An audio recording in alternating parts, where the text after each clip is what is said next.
Is any member seeking a call? This will be in reply. Yes. Dr. Cam Calder. Well, it is a huge pleasure, and I must say I do appreciate the speeches from around the House in support of this bill. It's one of the privileges of being an MP is to craft a member's bill, and this is not the first one I have crafted. I have brought one together on low ball share offers and another on changing the right-hand rule, which was presented to the various ministers concerned, and in fact rolled into the regulations or legislations of the government. So I taking up the point that Sue Moroney had, Ian Lees-Galloway, my colleagues across the House have made. Of course, the government is working on this and has done in the area of importation and sale, and regulations around those areas have been promoted and will likely come into force, as was pointed out by one of the earlier speakers, later on this year. Now, I was working in Manurewa, where I have my office, the vibrant and diverse community of Manurewa. 140,000 flights each year overfly Manurewa. And my colleague William Seo across the House there in Mongier, he would have the same experience. 140,000 flights across that urban area. So this bill, Mr. Speaker, has relevance not only to those in aircraft, but also those who are residents of communities around airports and on the approaches to airports.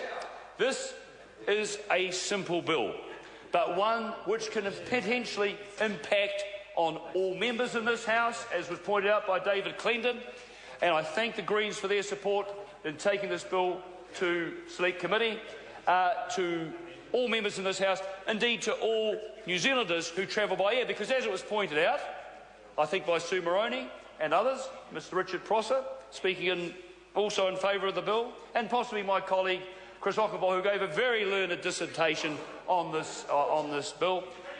Over 100 cases each year, and Mr Robinson would agree with this. Mr Robinson, who from Manukau East, also overflown by 140,000 flights each year. Your residents of the electorate that you currently represent are going to be safer when this bill is passed. Now, what does this bill do? Can I just address, Mr Speaker, can I just address a point made about the size of the laser device? And I won't go down the line of what you do with your laser, with your cat, Ms Lees-Galloway, and maybe we can look at that in Select Committee. But what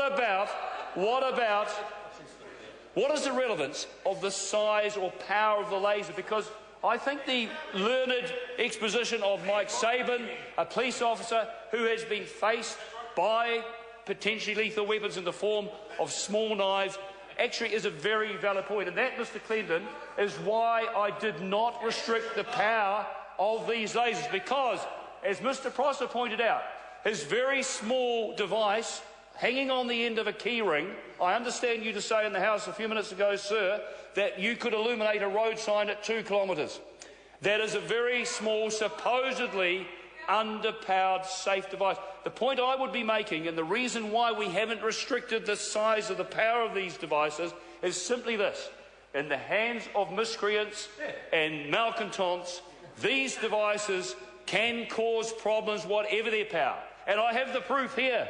As we have said, the Airline Pilots Association is very much in favour of this bill, and they have sent me a huge amount of information, including the various ratings of lasers, and even Class 2 lasers. I should say that Class 1 lasers, of course, are unlikely to cause problems, because they are the sort of lasers that you see in CD players or possibly laser printers. So I don't imagine someone going along with a CD player pointing it at someone is going to cause a problem on the street. So no problem with those.